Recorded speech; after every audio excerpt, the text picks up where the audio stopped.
നമസ്കാരം. ഓം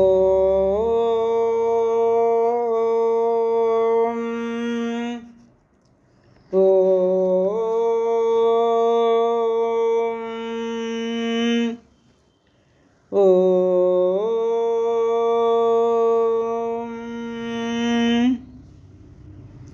കുജനം രാമ രാമേതി മധുരം മധുരാക്ഷരം ആരുഹ്യ കവിതാശാഖാം വന്ദേ വാൽമീകികോകിലം. രാമായ രാമഭദ്രായ രാമചന്ദ്രായ വേധസേ രഘുനാഥായ നാഥായ സീതായ പതയേ നമഃ. മനോജവം മാരുതതുല്യവേഗം ജിതേന്ദ്രിയം ബുദ്ധിമതാം വരിഷ്ടം വാതാത്മജം വാനരയൂഥമുഖ്യം ശ്രീരാമദൂതം ശരണം പ്രപദ്യേ. ശ്രീമദ് വാൽമീകി രാമായണം ആരണ്യകാണ്ഡം സർഗം 23. ഖരൻ 14,000 സേനയോടുകൂടി ശ്രീരാമനെ നേരിടാൻ യാത്രയാകുമ്പോൾ വഴിയിൽ കാണരുതാത്ത പല അശുഭ കാഴ്ചകളും കാണുന്നു. ഒരിക്കലും അവിടെ ആ കാഴ്ചകൾ കാണാൻ ഇടയില്ലാത്തതാണ്. പക്ഷേ ഇപ്പോൾ അസ്വാഭാവികമായി പലതരം അശുഭകരങ്ങളായ കാഴ്ചകൾ കാണുന്നു. രക്തനിറത്തോടു കൂടിയ സന്ധ്യ അവിടെ ഉളവായി. അതുപോലെ ഖരൻ്റെ നേരെ ചാടിക്കൊണ്ട് വളരെ വന്യങ്ങളായ മൃഗങ്ങളും പക്ഷികളും ശബ്ദമുണ്ടാക്കി. പലതരം ദുശ്ശകുനങ്ങളും വഴിയിൽ കണ്ടു. നിത്യമായിട്ടുള്ള അശുഭങ്ങൾ സൂചിപ്പിക്കും വിധം പെൺകുറുക്കന്മാർ ഓരിയിട്ടു. അതുപോലെ ശിരസില്ലാത്ത ഒരു രൂപം സൂര്യൻ്റെ അരികിൽ പ്രത്യക്ഷമായി. അത് മേഘത്തിൻ്റെ ഒരു രൂപം തന്നെ ആയിരിക്കണം. അതുപോലെ പൗർണമിയിൽ അല്ലാതെ തന്നെ രാഹു സൂര്യനെ ഗ്രസിച്ചു. ഇതൊക്കെ സംഭവിക്കാൻ പാടില്ലാത്ത കാര്യങ്ങളാണ്. കാറ്റ് ആഞ്ഞു വീശുകയും സൂര്യൻ നിഷ്പ്രഭനാകുകയും ചെയ്തു. തത്തകളാണെങ്കിൽ അതിൻ്റേതല്ലാത്ത ശബ്ദത്തിൽ ചിലച്ചുകൊണ്ടിരുന്നു.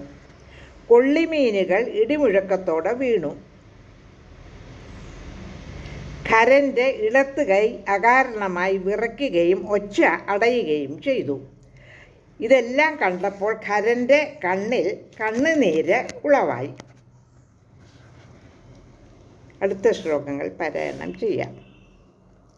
18, 19, 20 ശ്ലോകങ്ങൾ.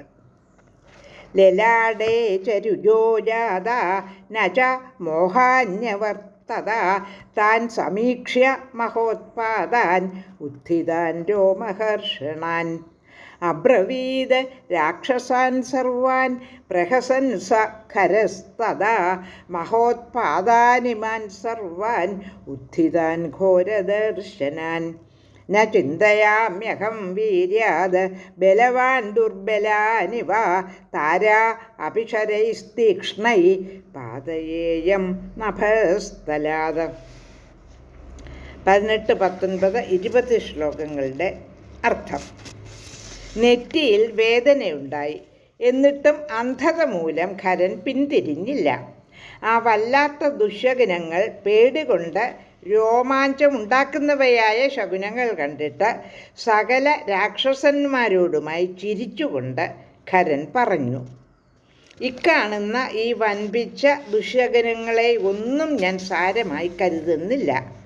വീര്യത്താൽ ഒരു ബലവാൻ ദുർബലനെ സാരമാക്കാത്തതുപോലെ തീക്ഷ്ണശരങ്ങൾ കൊണ്ട് നഭസ്ഥലത്തിൽ നിന്ന് നക്ഷത്രങ്ങളെ എയ്തു വീഴ്ത്താൻ പോലും എനിക്ക് കഴിയും. ശ്ലോകം 21, 22, 23.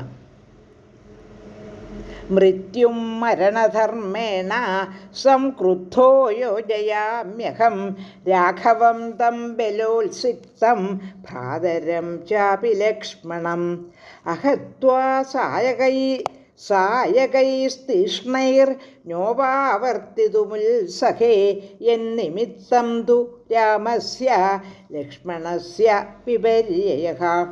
സ കാമാ ഭഗിനീമിസ്തു പീത്വാ രുരുധിരം തയോഃ ന ക്വചിത് പ്രാപ്തപൂർവോ മേ സംയുഗേഷു പരാജയഃ.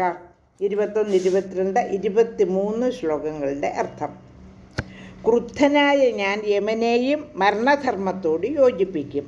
ബലമുണ്ടെന്ന ഗർവത്തോടു കൂടിയവനായ ആ രാഘവനെയും ഭ്രാതാവായ ലക്ഷ്മണനെയും എൻ്റെ കൂർത്ത അമ്പുകൾ കൊണ്ട് ഹനനം ചെയ്യാതെ ഞാൻ തിരിച്ചു പോരുകയില്ല.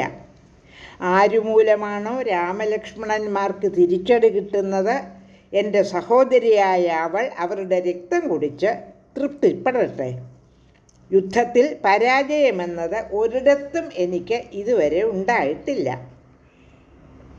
24, 25, 26, 27 ശ്ലോകങ്ങൾ. യുഷമാഗമേതത് പ്രത്യക്ഷം നാനൃതം കഥയാമ്യഹം ദേവരാജം അപി ക്രുദ്ധോ മത്തൈരാവതഗാമിനം. വജ്രഹസ്തം രണേ ഹന്യാം കിം പുനസ്ത്വൗ ച മാനവൗഹൗ സാ തസ്യ ഗർജിതം ശ്രുത്വാ രാക്ഷസാനാം മഹാജമൂഹു. പ്രഹർഷമതുലം ലേഭേ മൃത്യുപാശാവപാശിതാഃ സമേയുക്ത മഹാച്ഛാനോ യുദ്ധദർശനകാംക്ഷിണാം. ഋഷയോ ദേവഗന്ധർവാ സിദ്ധാച്ഛ സഹചാരണൈഃ സമേത്യ ചോചു സഹിതാസ്തേ അന്യോന്യം പുണ്യകർമ്മണഃ. 24, 25, 26, 27 ശ്ലോകങ്ങളുടെ അർത്ഥം. ഇത് നിങ്ങൾക്ക് അറിയാവുന്നതാണല്ലോ. ഞാൻ കളവ് പറയുകയല്ല. മതം പൊട്ടിയ ഐരാവതത്തിലേറിയ ദേവേന്ദ്രനെ പോലും ഞാൻ യുദ്ധത്തിൽ നിഹനിക്കും. മനുഷ്യരുടെ കാര്യം പിന്നെ പറയാനുണ്ടോ?